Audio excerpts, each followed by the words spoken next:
All right, folks, Yishai Fleischer here. It turns out that October 7th was not just an attack on Israel. It wasn't the weakening of Israel, the shrinking of Israel, the Israel that's broken and sad and talking about its hostages. No, it turns out that October the 7th, thank God, is actually the end of the Assad regime, the weakening of the Iranian regime, hopefully the destruction of Hezbollah, hopefully the destruction of Hamas. It's a sea change in the minds of so many people who are willing to do anything for peace. But it turned out that that was not the right way to move forward. And actually, Israeli strength was the way to ensure peace. It's also an era of unprecedented communication. Prime Minister Netanyahu already once made a video addressing the Iranian people. And just now he released yet another video directly communicating to the people of Iran and asking them, is this jihad, the jihad economy, is it worth it? Is it worth it to hate on Israel? Is it worth it for the economy? Is it worth it for your life? Does it achieve anything? And this is something that I've asked many times of Arabs. I'm like, but what has this led to? What has this given you? Israel didn't go anywhere. Israel hasn't disappeared. Quite the opposite. Israel continues to succeed. And yet jihadist countries and jihadist entities continue to fail. So let's watch that video that Prime Minister Netanyahu sent out just now to the people of Iran. As we see history unfold before our very eyes, I can only imagine what you're feeling right now. Your oppressors spent over $30 billion supporting Assad in Syria. Today, after only 11 days of fighting, his regime collapsed into the dust. Your oppressors spent billions supporting Hamas in Gaza. Today, their regime lies in ruins. Your oppressors spent over $20 billion supporting Hezbollah in Lebanon. In a matter of weeks, most of Hezbollah's leaders, its rockets, and thousands of its terrorists went up in smoke. The money your oppressors stole from you literally went up in smoke.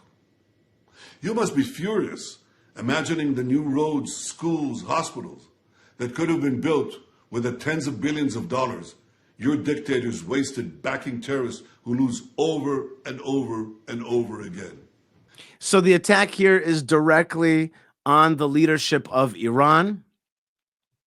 And this is opposed to Khomeiни's tweets against Israel that the Zionist entity is about to disappear. By the way, Zionist entity, I wish that was like my band name, the Zionist entity. Maybe this show should be called the Zionist entity. Like that's supposed to be like a bad word, the Zionist entity. Yeah, we're proud to be the Zionist entity. We actually work for another entity, which is called God. All right. And the Iranian regime has tried for a long time through its various arms, its various friends, including Al Jazeera and TRT and other media outlets, to besmirch Israel's name. And here's Prime Minister Netanyahu smacking back, dishing it out, and saying, where has all that money gone? What has the jihad brought for you? Has it given you any life? Has it given you victory or glory even? Nothing. All those terrorist entities, they have gone up in smoke. Your time has been wasted. Your money has been wasted. And this is a war of words and ideas that the Prime Minister is striking back against the Khomeinis of this world. Do you know why Iran's oppressors keep losing? It's not only because they're incompetent and cruel. They are.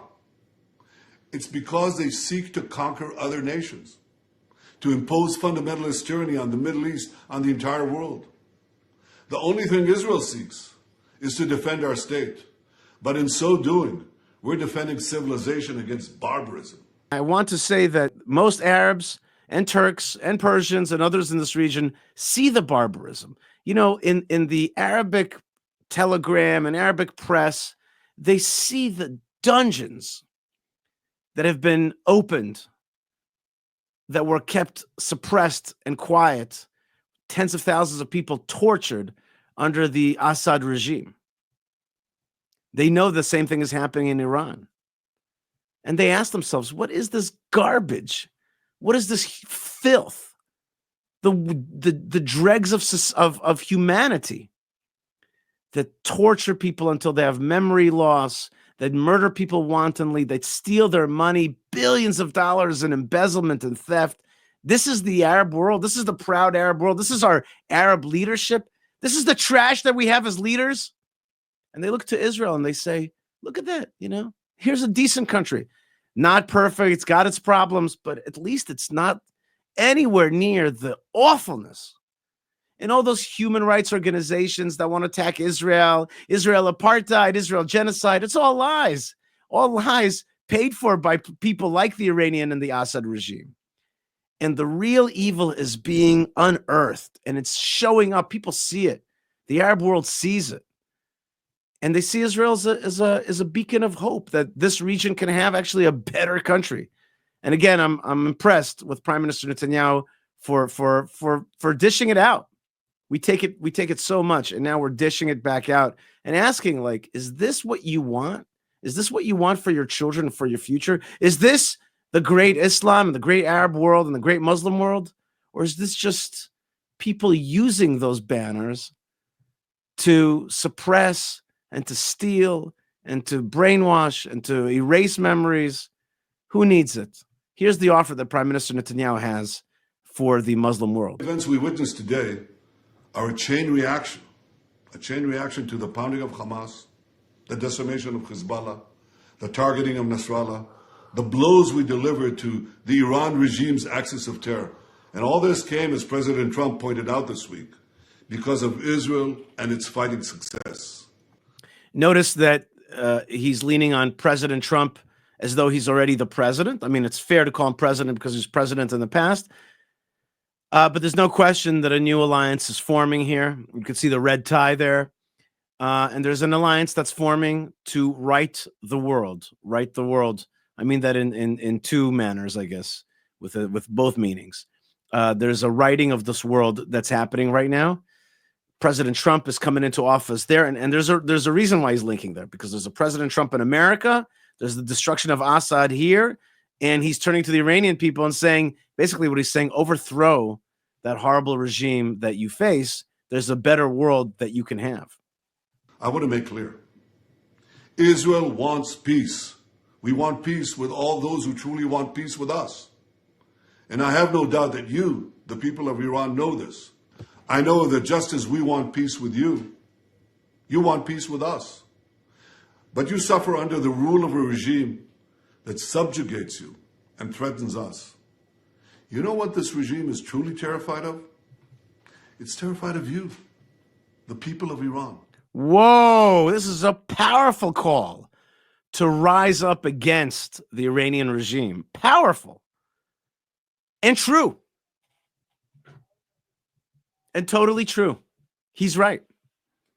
The Iranian regime is afraid of the Iranian people, which they have oppressed in horrific fashion. You know, I was shopping in Florida maybe a year ago, and I met a sales lady, and she was from Iranian descent, and she told me that they take the best young men who are protesting against the regime, and they take their eyes out, and they stick them in dungeons, and they torture them, and mothers don't see their sons anymore, etc.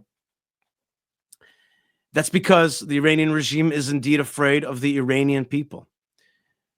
And Prime Minister Netanyahu is calling that out. And he's saying it's time for you to rise up against that evil regime. There's a moment of Iranian weakness, and it's time to exploit that. That's the message here. And one day, I know that, one day this will change. One day Iran will be free.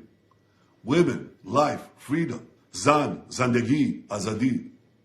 That is the future of Iran. That is the future of peace. And I have no doubt that we will realize that future together a lot sooner than people think. So a few minutes ago, just a few phrases ago, he said one day that's going to happen, and then it's like a lot sooner than some people think, meaning to say the moment is now, and he is sowing the seeds of revolution and revolt. That's what's happening here. And again, it's October 7th. October 7th, the Al-Aqsa flood. The Al-Aqsa flood is flooding out the bad guys and cleaning out Al-Aqsa. It's cleaning out the Temple Mount from Iranian influence, from jihadist influence, from Qatari influence, even from Turkish influence in our Holy Land. And there are people that are going to be liberated. It's far from over. It's far from over. And liberation is far from at hand. And disease and hunger could spread now unless people come and really start to say, let's right this region. Let's start having a decent life. And there are players like that in the UAE, in Morocco, in Saudi Arabia that want to right this region. And Prime Minister Netanyahu is calling on the people of Iran to help right their great and ancient country. I know, and I believe, we will transform the Middle East into a beacon of prosperity, progress, and peace. Thank you. So again, a moment where Prime Minister Netanyahu is turning to the Iranian people and he's saying to them, it doesn't have to be this way. It's a little bit like Reagan with tear down this wall, right? It's really, and I think that the Iranian people appreciate it. I think they really appreciate being talked to directly. Somebody saying to them, like, it doesn't have to be this way. The Islamic Revolution of Iran can be overturned. It has brought nothing good. Just like Syria has had nothing good under this thuggish, oppressive, thieving regime. And so therefore we have to pray to God also, and we have to say, God, please give us a chance to utilize this moment better. Give us a chance to help turn this Middle East into something decent. Give our leaders, Netanyahu, the Iranian people, Trump, maybe even other regional partners that see that it's time for something better. And I even think maybe Erdogan in Turkey wants something better. And certainly Mohammed bin Salman wants something better. I have it on good information that he wants a realization of a decent life for his people and for this whole region and the end of jihadism. That is the opportunity. That's what we have to pray for. And we have to, as we say here, go big and go home. That's exactly what the Jewish people are doing. And you can be part of that by helping us beautify it for the land of Israel, beautify it, fight for it, and fight back against dark forces. Help us fight for Israel at fightforisrael.org. It's very simple.